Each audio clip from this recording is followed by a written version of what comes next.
Hi all, Adi here from Haunts and Jaunts. As always, thank you so much for clicking on the video. I'm in deepest, darkest Derbyshire and I'm in a village that has a very dark history. The village is called Eyam, otherwise known as the Plague Village, because back in 1665 the plague arrived here in a bundle of cloth that had been sent to a tailor, Mr. Vickers. And unfortunately, Mr. Vickers succumbed to the bubonic plague and then it spread throughout the village. I'm going to show you around the village and tell you the story of how this village sacrificed so much to ensure that it didn't spread to other villages nearby. Like there's a village nearby called Stony Middleton. So let's go and have an explore. So the story begins here when George Vickers received the parcel of cloth from London where the bubonic plague was already raging, and within days he became ill and died. And you can just see walking around here the devastating effect this had on the village. I mean, this poor lady lost 25 relatives. You can't even comprehend that amount of loss in such a short period of time. Over the following months, the disease had spread throughout the village, eventually claiming around 260 lives from a population of just 700 people. By the summer of 1666, deaths were occurring almost daily throughout Eyam. Now, back then, nobody understood bacteria or viruses, and nobody knew the disease was being carried or spread by fleas and rats. And please pause at these information boards if you want to read some more information about the families who lived here. So 13 members of the same family lost their life in this cottage. All people knew back then was that healthy individuals just suddenly became desperately ill and they just died within days. And as you can see from those information boards, entire households were absolutely devastated by the disease. And when we look at the dates here, it just shows how quickly the plague moved through these families. Reading the names one after another really brings home the human cost of the outbreak, and nearly every corner of this village has a story like this, which is what makes walking around the village a very moving experience. And just across the road is the Bagshaw house, and this was yet another family completely devastated by the plague. And here's the list of the members of the Siddle family who died.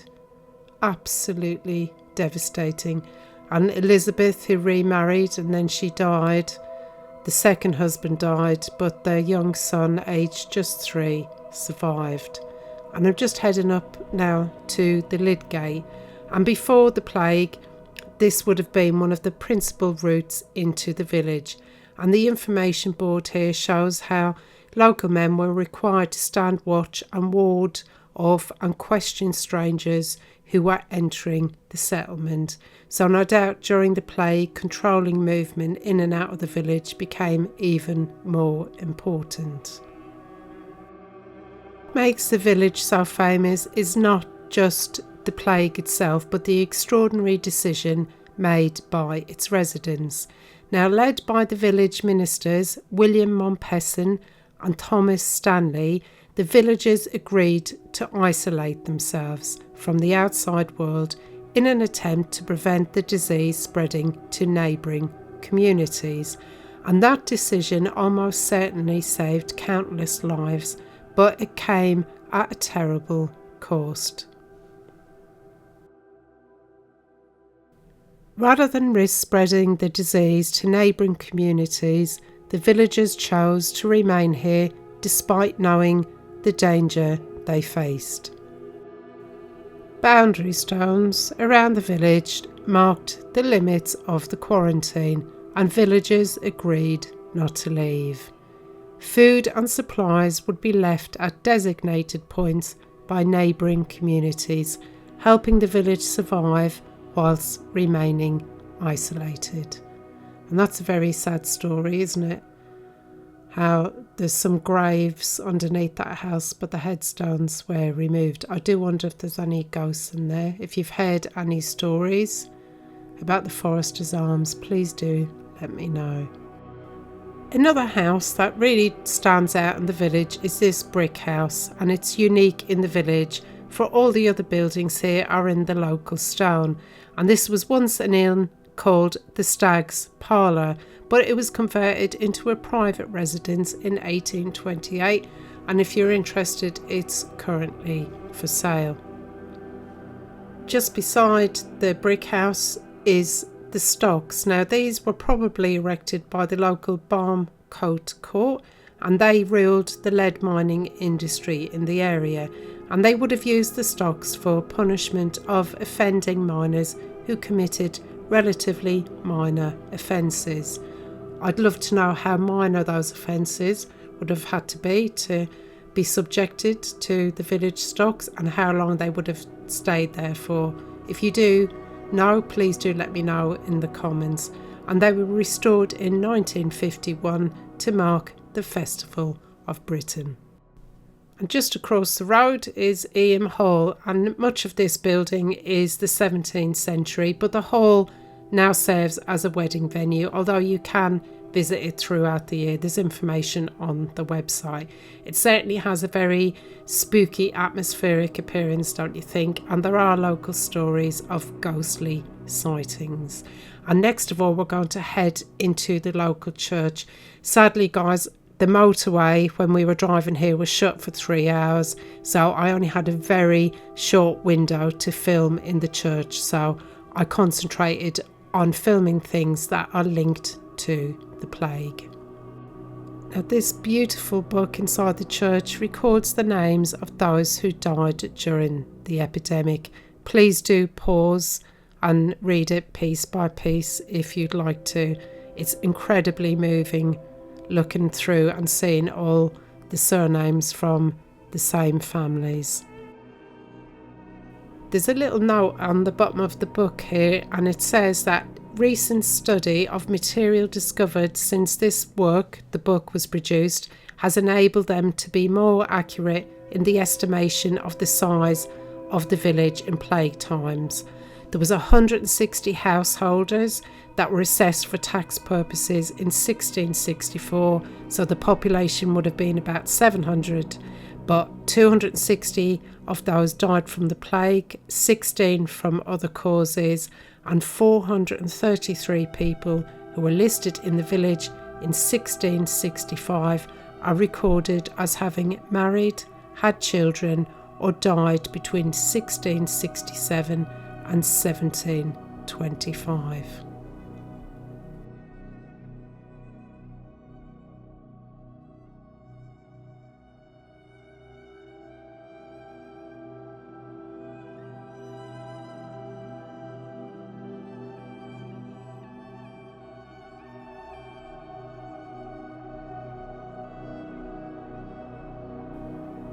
Another beautiful tribute to the plague victims is this window, which was installed in 1985. And do pause here if you want to read in some more detail, because all the scenes depicted within this window help tell the story of the outbreak and the sacrifice made by the villagers. It's a modern memorial, but a very fitting one. And you can see the amount of detail in the windows. Beautiful piece of work, don't you think? Sadly, it was raining outside, so there was no backlight. I'm sure it looks even more breathtaking on a beautiful sunlit day.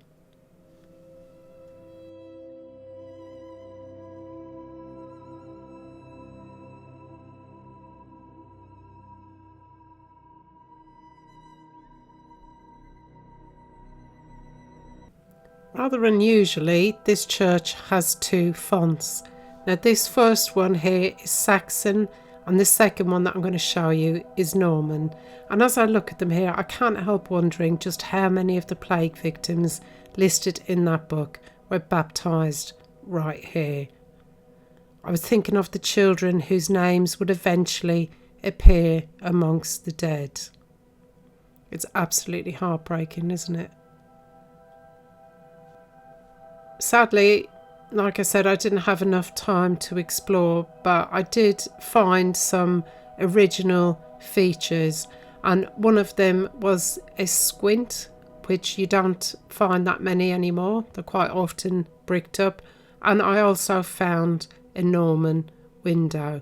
And it's crazy when you think about these Norman features that date back to the period following the Norman conquest of 1066. So even by plague times, parts of this church were already centuries old. And maybe one day I'll be back in this part of the country and I can explore a little bit more.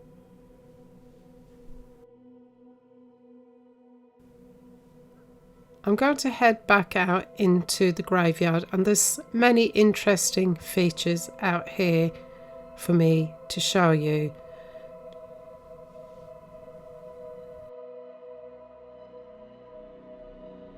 So this beautiful wall sundial dates back to 1775. Unfortunately, we couldn't see it working because, as you can see from the video, it started to pour with rain. But as I looked around here, I found some wonderfully old gravestones scattered throughout the churchyard. No doubt each one carrying its own story. Coming into view now is one of the village's greatest treasures, and it's the ancient Celtic Cross. Absolutely stunning. It dates from around the 8th century, so it's approximately 1200 years old. Now, the cross originally stood elsewhere before being moved here for protection, but what makes it particularly important is that it retains its cross head, something many Anglo-Saxon crosses lost long ago.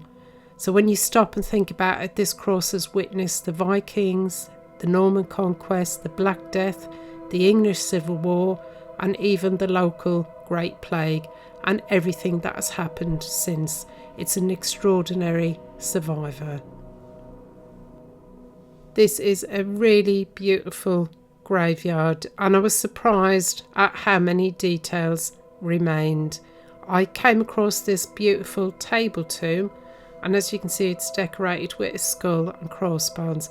Now, in today's world, most people would associate that symbol with pirates, but historically it was commonly used in churchyards as a reminder of mortality. And on the end here, you can see a timer, which is a warning that life is temporary and death eventually comes for us all. The next really interesting thing that I found was actually leaning against the church wall, and it's a memorial to Thomas Stanley. Now, although William Mompesson is usually remembered as Eyam's plague rector, Stanley also played a vital role in supporting villagers during the outbreak. And these gentlemen put their personal differences aside because they believed different things at the time, and then just did their utmost to protect the village.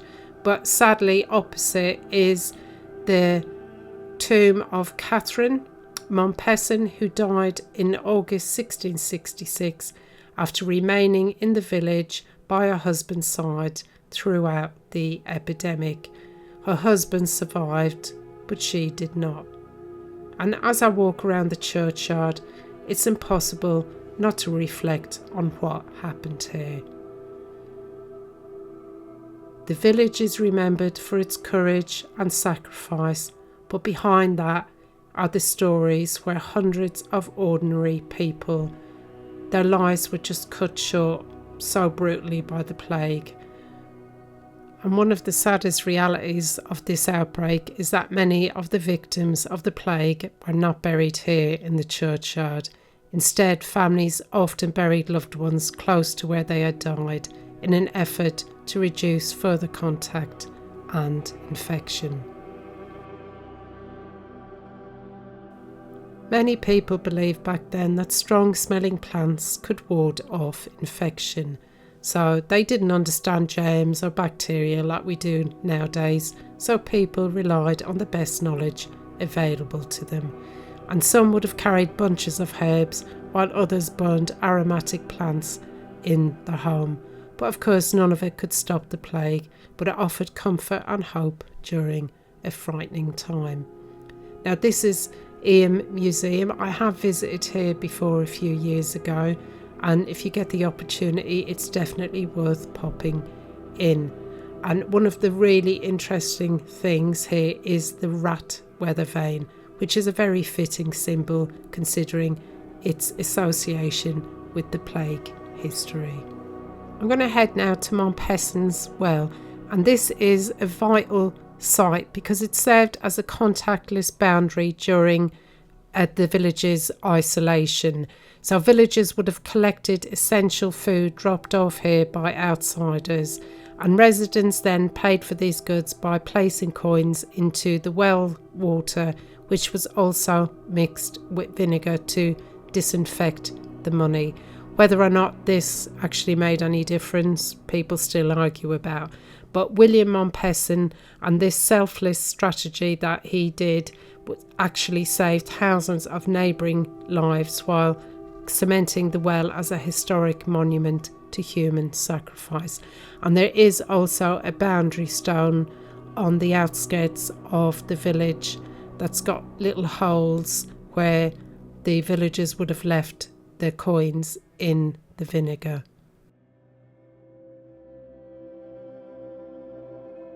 I'm going to wrap the video up here. Thank you so much for watching. What an amazing little village, and that story is just absolutely amazing. Now, I couldn't get to the boundary stone. I'm afraid there was a huge group of children walking down, and they were shouting and screaming and messing around. I don't know if they're staying in the nearby youth hostel, so I just gave up and decided not to film that. Anyway, thanks again for watching, and if you did enjoy it, if you could please like, subscribe, hit the hype button, do all those things, I really would appreciate it. Bye for now.